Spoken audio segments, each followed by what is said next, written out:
Ever wonder, why do I do what I do? Maybe you've asked, why do I end up in unhealthy relationships? Why am I always the one giving more? Why is my family stuck in the same patterns? This question comes up a lot in our life groups, and it's a big one. So big that we're bringing back one of our most powerful episodes with Mike Foster. His insights were too good not to share again. So let's dive into this must-hear conversation on what drives you, the 7 primal questions. Have you ever thought about your highest emotional need? That may sound complicated, but what if it were actually pretty simple? Mike Foster is the author of the 7 Primal Questions. And friends, this book has changed my life. Our primal question is the thing underneath the thing that drives everything in our lives. And once we discover it, we can quickly overcome the challenges that have been holding us back. Mike Foster's work has had such a profound influence on both my life and career for years. And I am so excited to introduce him to you today. I am confident that this conversation will be impactful for you as well. Before we dive into today's episode with Mike Foster, we want to give a huge shout out to our sponsors, Tim and Andrea Looney from the Looney Advantage at Realty Executives, Arizona Territory. They've been proudly serving the Tucson area, helping families buy and sell for over 24 years, with a special focus on the Houghton Corridor and the Vail School District. Tucson friends, you can find them by searching the Looney Advantage on Facebook. Mike Foster is known as the Mr. Rogers of personal development, a best-selling author, speaker, and executive coach empowering people to build strong lives by turning their setbacks into superpowers. He is the creator of the Primal Question Framework, the podcast host of the highly acclaimed Primal Question podcast. His work has been featured on Good Morning America, Fox News, and the New York Times. And if being known as the Mr. Rogers of personal development didn't give it away, he is one of the most genuine, caring, impactful leaders I have ever encountered. And I could go on and on, but let's have you meet Mike for yourself. Welcome to Living the Reclaim Life podcast. I'm Denisha. We're glad you're here for conversations that revive hope, inspire healing, and encourage you to live a vibrant life with Christ. So grab a cup of coffee as we chat with today's guest. In addition to all of your incredible work that has personally changed my life on so many levels, you get to live in San Diego with perfect weather, your wife Jennifer, and your fluffy dogs. Mike, welcome. I am absolutely thrilled to have you with us today. Oh, I cannot wait to talk with you and dig into big, important life issues, Denisha. I just been looking forward to this for a long time. So glad to be here. Thank you. I have too. And for people who are listening, if you've been listening for a while, you have definitely heard me quote Mike many times. I have been anticipating this for probably a year now since I found out about Primal Questions, and the wait is finally over. You're one of the most generous people that I know, and I know that my life has really been impacted by your work. So I'm excited for you to impact others as well. Well, thank you. That's very kind of you. And yeah, my whole life mission is just, I want to help people embrace everything that they are as an individual and to see their strengths and their gifts, but also to see their blocks and their limiting beliefs and the things that hold them back. So I think that's for sure where our conversation is going to go today. And I'm excited to dig into it. Me too. What is your mission in life? I've heard you say this and I love it. Well, kind of my basic mission in life is to blow up environments of denial, just like Newcomb, to say, listen, and whether that's systems of denial, like we could be an organization that is just living in denial about the facts, about who they are, about how they come across in the community. It could be a church living in denial. I'm working with individuals who, unfortunately, through a lot of pain and trauma, have learned beliefs and coping mechanisms and ways of doing life that is just not accurate or true about them or how the world actually works. And so I actually believe in the work that I'm doing, and whether I'm writing, workshopping, coaching, whatever I'm doing with somebody, it's like, if we can get that person to live in truth, see things as they are, see things accurately, that gives us a lot of power in our lives. Denial, on the other hand, is really just us pretending and trying to grasp onto things that aren't actually going to help us design the type of life that we want. And so we got to blow up the denial, and just simply because it's not helpful. Just like blame. I'm not interested in blame either, because blame doesn't help us. I'm only interested in things that will drive our growth and drive our joy and drive our effectiveness. And I can tell you, denial and blame are not on the menu. Boy, isn't that true? It's not always easy, though. I think denial is a place that we like to live oftentimes. Yes, it's a nice, warm, fuzzy place. I understand, yes, but not overly helpful. Not overly helpful. That's very true. You have been doing a ton of research in the past, well, for a long time, in all the work that you've done, but specifically in the past 4 or 5 years. Tell us Mhm. about that, because you really can't live in denial after you've heard and understand primal questions. So tell us a little bit about the research you've done. Past 5 years, I've been working on trying to understand what drives us, our core drivers, what creates the behaviors and choices of our lives. In this sort of deep dive into the research, over 6,000 hours of one-on-one interviews, we've had 32,000 assessments, 22 group labs, a lot of paying attention, a lot of note taking, a lot of repetition to find really what drives us. Because I have many weaknesses, but one of my major weaknesses and flaws is that I'm impatient. And one of the things that always has bugged me about my own personal development, or even when I'm working with somebody, is that oftentimes the process takes too long. I write about this in the book, this whole concept of branches and roots. I think a lot of times when we're doing personal development things, or we're trying to change our lives, or trying to grow or get healthy in our marriage, whatever the goal might be, that we tend to work by trimming branches of the tree. We're trimming, pruning, and certainly that can have some effectiveness. But the problem is those branches grow back and the problem comes back. And so the work that I do and the research that I put together in terms of the primal question is about going towards the roots, understanding the roots, what's creating the branches, what's creating the tree. And if we can understand that, that gives us a lot of clarity and a lot of power. And we don't actually have to go slow at that moment. Okay. Because trimming branches there's a lot of branches. I can tell you there's a lot of branches of life. Trimming this and that. And that's a lot of work. It's not overly efficient. We're not dealing with the core issues of our lives. And so if I can get somebody to orient around what we refer to as your apex emotional need, to understand what the highest need that you have as an individual. It's really what I call the center of your emotional solar system. It's the sun, and everything of your life revolves around it. If we can understand that and how it works, both the positives and negatives of that core emotional need, how you have designed your entire life to meet that emotional need, the things that you care about, your mission, your career, how you do parenting, how you do marriage. If we just saw, okay, we see the sun, we see the center of the universe for our lives, it just gives us this clarity, and it fast tracks us to putting into action the actual changes that are going to make a difference. Mike, how do we do that, though? I think oftentimes we're so focused on the branches. We're so focused on the do's and don'ts and the rules of life. How do we dig deeper? How do we do that? Well, I think part of the reason why we stay in the branches is that most systems, most communication, most therapy, most coaching revolves in the branches. It's sort of how it's been set up over the years.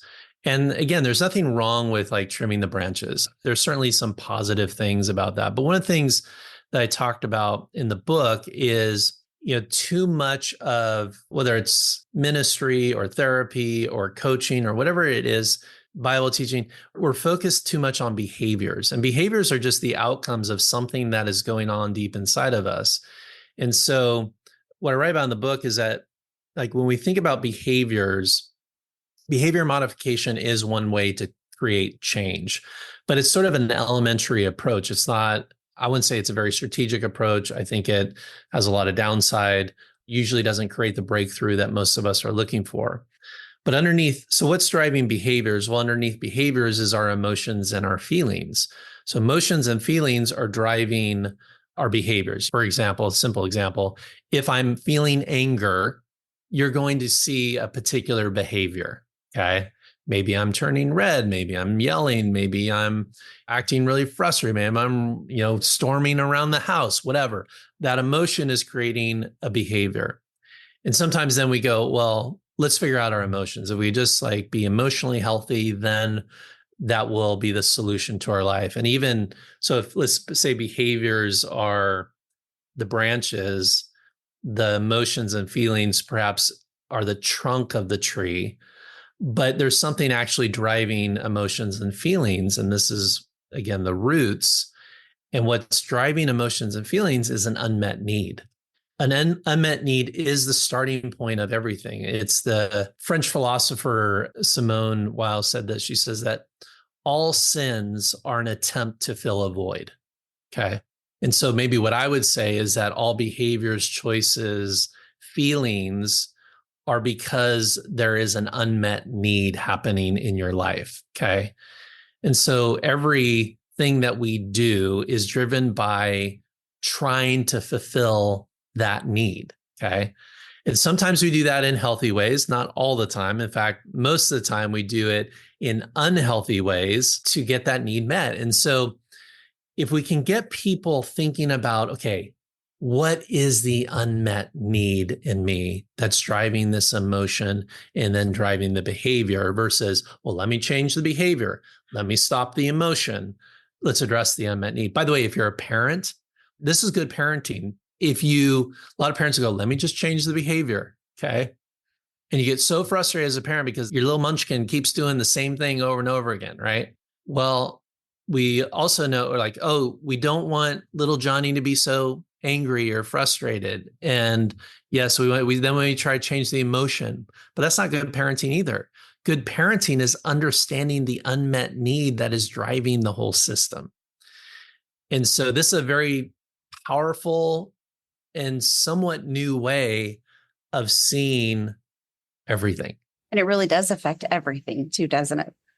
Oh my gosh, it does. And that's what's so exciting about the primal question is it has impact on everything. And it has the ability, once you understand it, to create massive impact in your life, in your marriage, in your relationships, in your relationship with yourself. I mean, it's incredible, but you cannot go there unless you understand and identify what is the unmet need and get crystal clear about what's going on there. About 12 years ago, I was looking back in my journal. I was a pastor at a church, and I had our executive pastor called me in his office, just a random like Tuesday, I think it was. And I walked in and he said, Denisha, he said, we love everything you're doing. And he really complimented me a lot. And I was like, oh, this feels good, right? Yes. And he says, we love everything you're doing. You're here late. You're, motivating. You're doing this, that with volunteers. And he goes, but what we can't understand is what drives you. Mike, I wanted to run in that moment. Like fight or flight kicked in. I felt super exposed at that moment. I didn't know what drove me. That was 12 years ago. And I don't know what this is right now, but I wanted to get out of his office and just run. I just felt like he was asking a question that I did not or was not ready maybe at the time to dive into. Fast forward 12 years, as you're talking about this unmet need, as you're talking about these questions, it wasn't until I read the Seven Primal Questions that I realized what drove me. And that is 12 years of me thinking, I don't know why, but I don't ever want somebody to ask me that question again, because there's something like flawed within me, is how I felt in that moment. But what I've come to realize as you're digging deep into that unmet need, what I've come to realize is that's exactly what that was. What drove me was my primal question. And what drove me was that unmet need of wondering if I had purpose. So I was overworking, I was doing all of these things. And so I relate so personally to what you were saying with that. How did you take this framework from what drives us? What is the unmet need in our hearts? How did you make it so simple? The That's a question of great the day, question. right? That's a really good question because what we're talking about perhaps sounds simple, but there are so many moving parts and so much complexity behind the model. Just as I have a fault in wanting things to move faster and I'm impatient, I also am anti complexity. And here's why I'm anti complexity because when we introduce complexity to our lives, especially when it comes to personal growth or making changes, we are setting up a model that just isn't going to work for somebody. Simple models have the ability to actually work and propel a person forward. The more complexity or the more steps you add to something, the more likelihood that person is not going to engage with the model and it is not going to work for them. I mean, this is a marketing study and research, but I think it's called the jam experience or the jelly experience, where if you give people the option between two jams, either apricot or strawberry jam, they'll make a decision. They'll choose one or the other. But if you add a third jam in there, apricot, strawberry, and grape, then what happens is the likelihood of people not choosing any jam in the store goes significantly higher. And that's just by adding one additional variable. So a lot of times, and some of your listeners have probably experienced this, where you have this desire, well, to buy jam. Okay, whatever the jam is of your life. I want a new jam here. But there's so many layers and so many steps and so many things to consider that all of a sudden you don't make any choice. You don't make it. You're like, I can't do that. Or you engage in the change that you want to see in your own life, and it's not sustainable because it's too complicated. And so simplicity is really important. And that's why Primal Question at its heart is very simple and repeatable and understandable, because human psychology and people are not simple people. They're not simple entities. We're very complex. And so I'm really interested in equipping and empowering people with simple language. Most of the questions, I always say this, the 7 questions, the 7 primal questions is language that a child would use. Okay. It's not language of adults. It's not language of psychology. It's not language of professionalism. It's actually language that a child would use this language. Am I safe? Am I loved? Am I wanted? These are very basic concepts and basic language because that's important to the model. Because, Denisha, as you know, most of all of the stuff that we're dealing with in terms of that unmet need goes back to early childhood. And that's what the research shows, is that we are imprinted with our primal question in our early childhood. And it's basically a question that went unanswered or was confusing to us. And so we just continually ask the question. And so, again, human beings are complex, but personal growth and change doesn't have to be. Can you go over the 7 primal questions and what each of them mean for our lives? Yeah, absolutely. So when I started the research and started working and interviewing people around kind of their core apex emotional need, it started with just allowing the individual to choose. The question I asked them was, is there a question, subconscious question, that is driving your life right now? Like at the very root, like go as subterranean as possible into the deepest parts of who you are. And what is the question that you keep asking?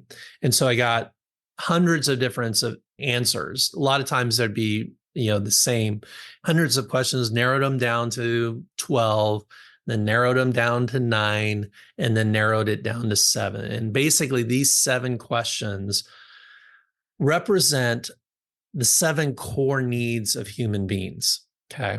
So we're all going to have parts of these questions within us, but there's one question or one apex emotional need that drives everything.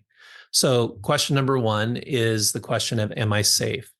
And this is the question that deals with protection, physical security, and safety. These folks tend to have grown up and been imprinted with this question because there was a lot of chaos in their early childhood. Sometimes abuse, trauma will imprint this particular question. And so, what we would say then for the person who has primal question one, am I safe, is that your core apex emotional need is safety. Okay. And when safety is unmet in you, you are going to do whatever it takes to make sure that need is met. Okay. And that's what we call the scramble in the model. So when you get a no to your primal question, am I safe? No, you're not. So you experience something in society, I don't know, COVID, there's a person that is doing things that are unpredictable or chaotic. This person feels unsafe. You could be at a job, a workplace where you don't feel very safe in your job and you feel like you're always going to get fired because the company's not communicating very well. There's just this lack of safety. And so what we do is we go into our scramble, and the scramble is all the ways that we force the answer back to a yes. Okay, well, this is my primal question, my personal primal question. And the reason why I have that question is because there's abuse in my early childhood, trauma. And so one of the ways that I force that answer back to a yes is through hypervigilance and hyper control. And so I'm always thinking about how to exert control over things. And I do this through research, trying to predict everything that might go wrong in a situation. When I go out to eat, I'm always looking where the exits are just in case there's a fire or a shooter. I have to get out. This is the way a Q1, primal question one, thinks about life. It's through the lens of safety. And so the scramble is just a way for us to get that need met. Okay. And there's parts of the scramble that can actually be healthy, but there's parts of the scramble that usually look like really destructive coping mechanisms that don't serve us very well. So that's question one. Question two is, am I secure? And this has to do with financial security. Typically, people who grew up in homes that, money was tight. There wasn't, mom and dad were arguing about the bills. You grew up, most of these questions are not necessarily trauma related. They can be like very potent experiences that we have. The way I like to describe it is there's something in the emotional ecosystem of your family that you were experiencing that created some confusion, or it felt like a no to this particular need. So question two, primal question two, am I secure? It just could be like mom and dad argued a lot about the bills. It may have nothing to do with you. Or perhaps there's just a simple conversation like Christmas is going to be smaller this year because dad lost his job. Okay. It's these experiences, and it's just kids trying to make sense of the world. And something got off in that connection and something got confused. And so now a child is wondering whether we have enough money, and are we going to be evicted from our place? Are we going to be out on the streets again? All the confusion that comes with kids trying to figure out adult lives. And so now you take this into this question, am I secure, into your adult life, and you're super focused on money. You could be very, you're like the cutting coupons all the time. A great story that around this question was Bob Hope, who was this famous entertainer, one of the richest entertainers ever to live, incredibly wealthy, incredibly financially set. But he grew up in a home where it was financially challenging. Parents immigrated to the US. There was a lot of financial strife. And Bob Hope, who's the richest entertainer in the world, was often seen shopping at flea markets and pawn shops to get clothing and items because he did not want to spend a lot of money on certain things. Okay.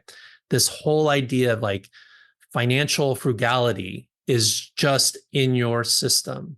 Because again, you do not want to run out of money. You do not want to have enough resource to secure yourself.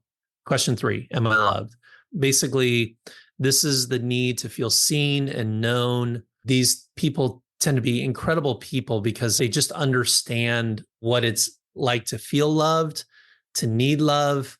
Love is sort of the defining way of how they go about their lives. And when they don't feel loved, they tend to drop into codependency. They tend to drop into people pleasing. They tend to settle for sloppy seconds in their romantic relationships just because maybe this person is giving you a yes to the am I loved question, but it's maybe not really healthy, mature love that you're getting. So that's question 3.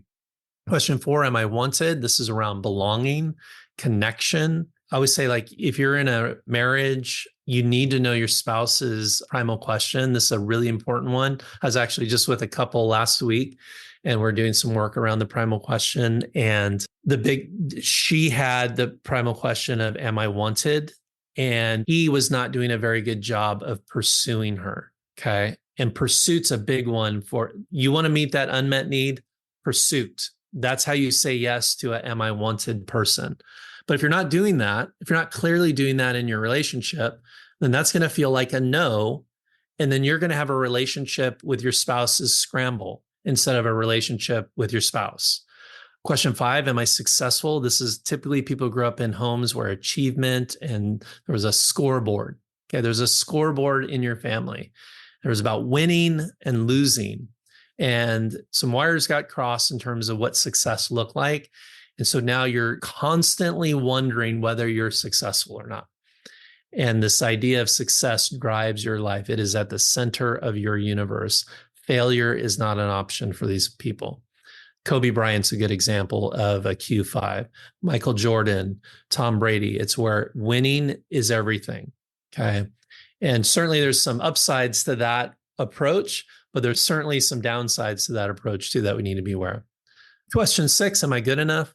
This has to do with value, being sort of, a lot of people struggle with just feeling a sense of that they're not enough, that they're flawed, that these people tend to struggle with a lot of shame. And that's because there's an early childhood imprint of a lot of judgment, a lot of critiquing.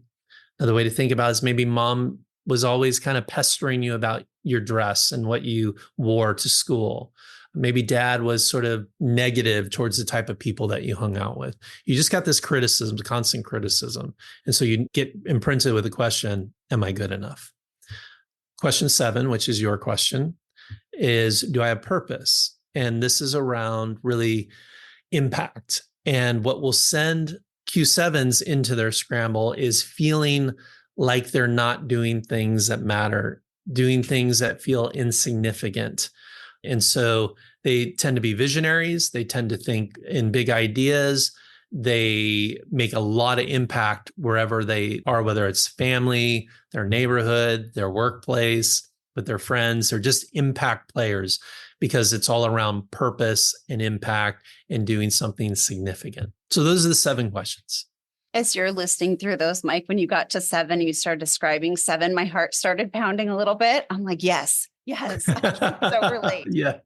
There's so many people I know that I've worked with that when you talk about the 7 different questions, there is one or sometimes 2, but one really that kind of goes, oh, I think that's my question. And I could feel it, even just my heart pounding as you were saying that. I'm like, yes, impact. Yes, let's go do this. Yes. Let's dream this. Yes. Embrace that too, right? If that resonates with you, embrace it because it is the thing that is wanting your attention. It is the thing that is like been calling out to you for some of us decades and saying, will you please meet this need? Will you please tend to this need in a healthy way? It's like, I don't necessarily like the fact that I have the need for safety. Like this isn't something that as an American male, you want to have safety as your need, but I would be a fool to try to think that it wasn't the thing that's driving my life.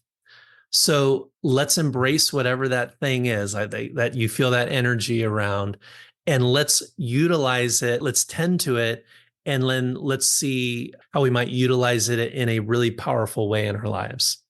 I love all of this. Everything you're saying just is so resonates. It does. I know you've said it. You turn up the lights and you blow away the fog of questions you've been asking for decades in your life. A couple of months ago, I got to teach Primal Questions to about 200 women at a conference. And one of the things, I had a couple ladies actually, after the first night, we introduced it. We had them take the Primal Question quiz, which we'll talk about. And when they found out their primal question, several ladies came up to me. One, I remember specifically, came up and said, last night I was mad at you. And I thought, oh, I said, that's okay. How do you feel today? Yes. Because they discovered that question. What is that? What are we experiencing in that moment when my executive pastor said, what drives you? And I felt this exposure when we say Mhm. your primal question, Mike, is, am I safe? Denisha, yours is, do I have purpose? What is that we're experiencing when we experience a little bit of exposure, a little bit of hesitation to really embrace our question? What is that moment? When I'm working with clients, I always encourage them to pay attention to the resistance. Okay. Because what resistance is showing is a protected place. Mm, Okay. It's something that woman was mad at you at the conference, Denisha. It's you had walked into a territory of her heart that she had kept off limits probably for a very long time. She doesn't give access to that part of her. And here you are in your amazing presentation talking about these amazing concepts. You entered into that place and it's like, no, I need to push you out. I need to get you out of here because that is actually the place of transformation. mm, That is the place of like, and transformation is risk. Transformation can be very scary.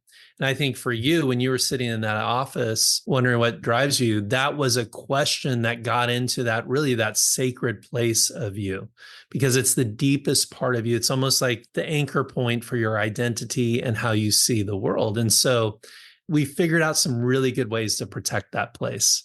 Okay. Some of us just like deny it. We deny the need. It's like me going, I don't want safety to be my apex emotional need, but here we are. I can deny it all I want, or I can embrace it, get language for it, and be empowered around it versus sort of defensive. you explain that so well. As we're learning our primal question and we're trying to understand the world, right? We're trying to understand, what does this mean? When we take assessments or questions and we learn something new about ourselves, sometimes it can come and feel like it comes with a list of to-dos. One of the many things that I love about primal questions is you have flipped that to where our question, that same question that I have, do I have purpose? In the last 5 years that we've been in ministry with Reclaimed Story, we've helped start 7 other ministries. And it's not because I knew what I was doing really well. It's because my primal question is, do I have purpose? So if Yes. you show me a glimmer of excitement about something in your life that you want to pursue, man, I will help you do it. We're going to go achieve purpose together. And so I love that you explain in your book so well about how we take our question and put it over other people. Yours Yes. being safety, right? Mhm. And what are you doing? You're a counselor, an executive coach. I think you said that people kind of spill their deepest, darkest things to you in the first 5 minutes because you create that environment around you that is safe. How does our question become our superpower? This is really, really important to me. And I really want your listeners to understand this. To have a primal question doesn't mean that there's something wrong with you. It actually means there's something right with you. Okay. The problem is for us not to understand our primal question. And really, the bigger problem is the scramble, the unhealthy ways that we go about trying to meet that need. The need is that within the need that you have lies this incredible superpower. And here's what the research shows is that we take our question and we put it on everybody else in the world and assume that they are asking the exact same primal question as we are. And so we have become experts in answering our own primal question with a yes for other people. Mm, I'll give you an example. So, Denisha, you would take your primal question of, do I have purpose? And you'd put it over everybody else. And you are going to attune and connect and have conversations and affirm purpose in other people, all the way to like, I'm going to help you launch an impactful, meaningful new ministry. Okay. That's just how you're wired to help people. It's what I refer to in the book as your primal gift. So my primal gift is safety. Okay. So I see everybody with the question, am I safe? Now, by the way, everybody has their own primal question. And sometimes it is our same primal question, but a lot of times it's not. There are 6 other questions besides our own, right? But I'm always going to attune to people's safety. I make sure that they feel comfortable, make sure that they feel empowered and in control. Like one of the things I'm always encouraging and telling people like you have the accelerator and the brake. That's something I say all the time in coaching or in doing a group exercise. You have the accelerator and brake. That's exactly what a Q1 would say. I want to remind you, I want to say that we're going to go as fast or slow as you want on this. But I am always thinking about how to help people feel safe and protected. And the superpower that comes from that is two things. Number one, people do tell me things all the time that they wouldn't tell anybody else because they feel safe and protected. The other gift that comes out of that with the Q1s is they're great at predicting risk. Okay. So, for example, let's say there's tons of Q7s on your team. All right. And Q7s are wired like, let's go change the world. Okay. There's nothing we can't do. The vision, like that's just the way you approach it. Well, that is a beautiful contribution in terms of a strategy meeting. Okay. But you might want to have a Q1 there saying, okay, have we thought about what could go wrong here? And not in sort of this negative Nancy way, but a healthy consideration to some of the risks. And let's have that part of the discussion too. And so every question comes with a powerful gift and a contribution that that person makes around their emotional. Another way to say this in terms of the primal gift, what I need most is the thing that I give away. Oh, that's good. Yeah. Yep. It's so funny that you just said Q1 and negative Nancy. Our director of operations here, her name is Nancy, and she is a Q1. And let me tell you, when we began working together and applying our primal questions, I'm a 7, she's a 1, and you've taught that the furthest your questions are from each other, the more different you are, right? Yes, the more difficulty to understand that need, right? Yes. So like 2s and 3s can, understand a little bit more. Well, Nancy's a 1 and I'm a 7. So I want to go change the world. And she jokes that, Denisha, I just have to make sure that you don't make our bank password your dog's name. Like she gets in charge of HR. She's in charge of all the legal stuff that the ministry has. There were times when I want to go change the world and I would scare her. And her scramble was to pull me back and tell me no. And I would say, I feel like I'm chained to my desk right now. And when we knew our primal question, just our working relationship became so much better. And now I really appreciate when she puts the brakes on in my, visionary part. And she now is starting, I think I can speak for her, starting to appreciate the visionary and the impact driven part of me. And that is so true in marriages, in parenting, right? I'm going to think my kids, I have to be careful. One of my sons came back from work and said, Mom, today was such a great day at work. And he said, we got so much done. Well, he's a 5. Okay. So he's an am I successful? And my 7 wanted to go, yes, you go do more, right? You can do more. You're breaking goals and records at work. But I know now that because I understand the primal questions, right? Sitting underneath you as a mentor, that his 5, if I pull out my 7 and tell him he has purpose and he needs to go, I'm going to push him more to be successful. I'm going to push him to break that record the next day, which isn't bad. But what I'm learning to do, I have 4 kids, all different questions, by the way. And I'm learning to, instead of that, I go, that is so awesome. How are you going to celebrate that? Because as a 5, he wants to drive forward and doesn't always stop to celebrate his wins. Correct. That's correct. There's so many benefits to understanding our primal questions. Mike, when you were talking about superpowers, I have to tell you, I don't think I've shared this with you off the podcast, but one of the moments that I love the most about that conference that I got to do was we gave everybody capes, like superhero, full size, neck to floor capes. And when we talked about our superpower, we had the women in the session just before we had them open the bag that's been underneath their table with these capes. Everybody wanted to know what was in the bag, but we had them write down what their superpower was. And so we took their am I safe and said, I am safe.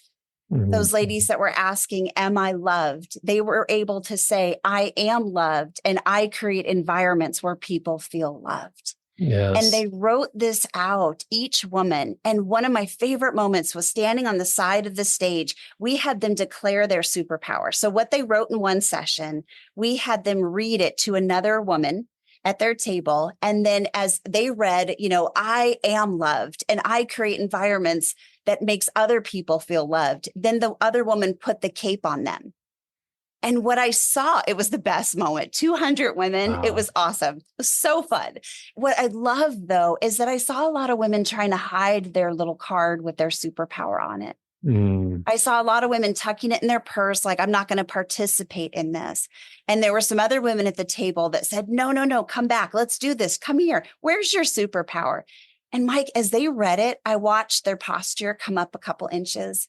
I watched their head get a little bit taller as somebody put a cape on them, acknowledging the gifts that God has given them.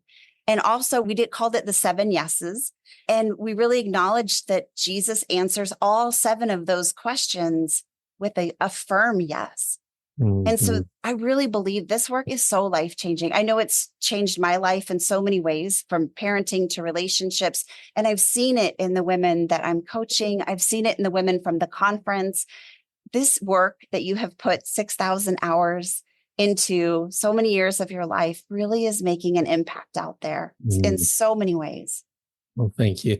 You describe perfectly what this is all about.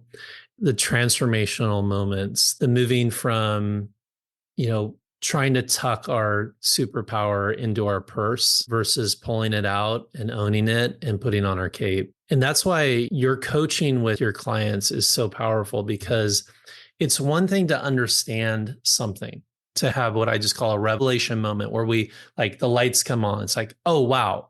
Okay. I think that's 20% of the process.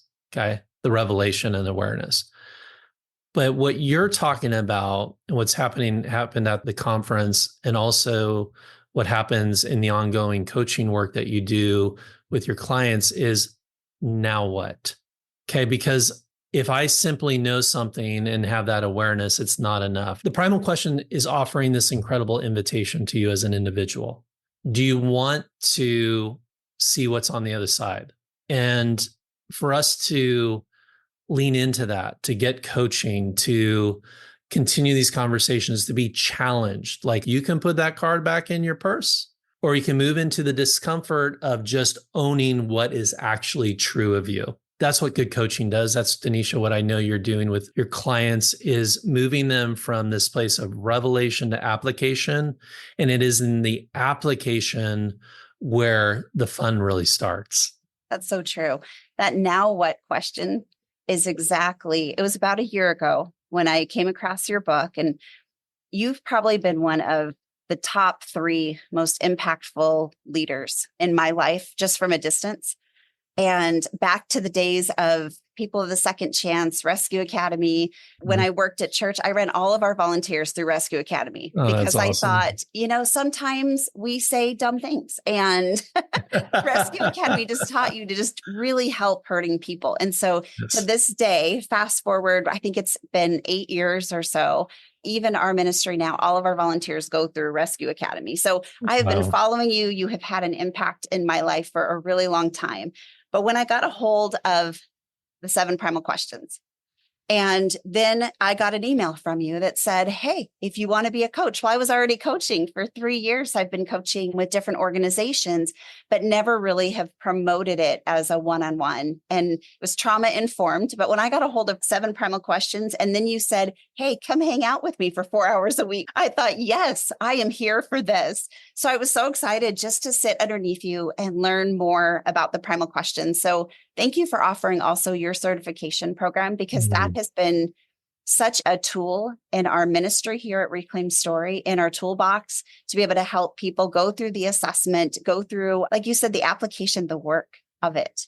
And it's really fun. It doesn't have to be scary. I'm no longer afraid if someone says, what drives you? I'm like, let me yeah. tell you. Let me tell you exactly. Here's the question that drives me. So all of that, Mike, thank you. Thank you for what you've put out in the world. Thank you for deploying your superpower out in the world, because it's really made a difference in my life. And this is such a moment for me to share you personally with our listeners, as I've been working kind of behind the scenes since January with you and your team, and getting certified as a Primal Question coach. So I get to add that to my toolbox, both personally, Yes. in my business, in Reclaim Story. And you are a fantastic coach, Denisha. There's lots of different people in the program. There's lots of different coaches out there. You have this incredible ability. I think you hold that space for just incredible empathy and love and great listening heart, right? But the other part of it is that strategy application. That's that visionary part of you, is being able to see like the way forward for people and help bring that forth in terms of a coaching session. And I know your clients would say this about you. Maybe I should become one of your clients. They're lucky to work with you. And you're so gifted and talented at this. And I love the fact that you have this additional part of your coaching, that you work now with clients and helping them understand their primal question. And yeah, I just love that you were a part of the certification program. Well, thank you for building the road that we got to start walking down. It's been an amazing experience. Well, Mike, I know people are going, what is my question? How do I find this out? Where can I get this book? Tell us, how do we find Mike Foster off of this podcast? Easiest step is primalquestion.com, which is our website. And on the website, the assessment is there. You can take the assessment. It takes about 5 minutes. If you haven't discovered what your primal question is, there's a little coaching video that you'll get at the end, a little report. So primalquestion.com. There's also some other resources, videos about how primal question impacts romantic relationships, parenting, some courses there that if you're interested in pursuing the subject further. And then I guess the second part would be Amazon.com. Pick up a copy of the book. If you've enjoyed this conversation, you've been intrigued by the concept, it's a very easy, simple read. Again, my core value of anti-complexity. I've written an anti-complex book. So it's a very easy read. And by the way, if you have read the book, if you already got the book, I always ask people to leave a review, because that's the best way that you can support this work, is telling other people about it. So Amazon reviews are super helpful to what we're doing around here. Oh, so good. And I know a lot of our listeners will have gotten the book from the conference. So that's awesome. And we can also find you put some really rich content out on Instagram. So Mike Foster 2000. Mike Foster 2000. That's right. And it's the only, I guess Instagram posts to my Facebook page, but I'm never on Facebook. I'm just on Instagram. So that's a great way to connect with me too. Mike Foster 2000 on Instagram. Oh, Mike, thank you so much for your time today, for giving us the gift of your time and all of the work that you've done. We really appreciate you. Thank you. Thanks, Denisha. It's been a pleasure to be with you today. What an impactful conversation. If you would like to take the next steps in discovering your primal question or diving deeper through primal question coaching, you can email us at podcast@reclaimedstory.com. Thanks for listening. I pray you found hope in today's conversation and maybe even feel a little less alone in your story. Stay connected with us on Facebook and Instagram at Reclaimed Story. Want to learn more about living a reclaimed life and how you can be a part of our growing community of reclaimers? Check out our website at reclaimedstory.com. All of those links and more will be in the show notes. And if you enjoyed this inspirational podcast, be sure to subscribe, rate, and review. Not only will you be the first one to know when new content comes out, but it is also a huge help in helping us reach more people to live the reclaimed life.